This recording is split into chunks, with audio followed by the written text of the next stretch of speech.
तर अटक केलेले 2 डॉक्टर मुश्रीफांच्या आशीर्वादाने काम करत होते। काँग्रेस आमदार रवींद्र धंगेकर यांनी हसन मुश्रीफ यांच्यावर आरोप केला आहे। तर अपघात प्रकरणामध्ये धंगेकरांनी माझ्यावर केलेले आरोप हे केवळ प्रसिद्धीसाठी असं हसन मुश्रीफ यांनी म्हटलंय। धंगेकरांनी 2 दिवसात माझी माफी मागावी असं हसन मुश्रीफ यांनी म्हटलं आहे। माफी मागितली नाही तर मी अब्रू नुकसानीचा दावा ठोकणार असा इशारा मुश्रीफांनी दिला आहे।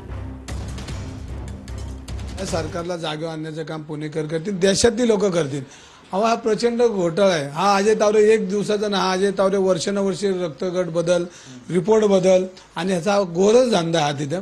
आणि ससून सारख्या दवाखान्यामध्ये, सरकारी दवाखान्याने, या दवाखान्यामध्ये हसन मुश्रीफांनी लाडोली पिल्लावर ही त्यांच्या आशीर्वादाने, मला तर वाटतं अजय तावरेला कोणाचा फोन आलता ह्या प्रकरणात त्याची चौकशी झाली पाहिजे आणि याच्यामध्ये हसन मुश्रीफांनी राजीनामा दिलाच पाहिजे। आता धंगेकर हे पुण्याचे एक आमदार आहेत आणि मला वाटतं त्याला स्टंट करण्याची सवय लागलेली आहे।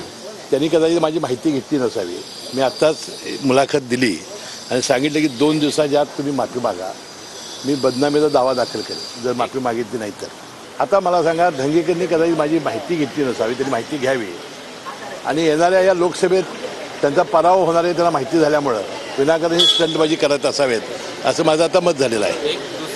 दुसरा, माझे मोबाईल आणि त्या दोन्ही डॉक्टरी मोबाईल तात्काळ पोलिसांनी घ्यावेत आणि CDR तपासून माहिती त्यांना द्यावी।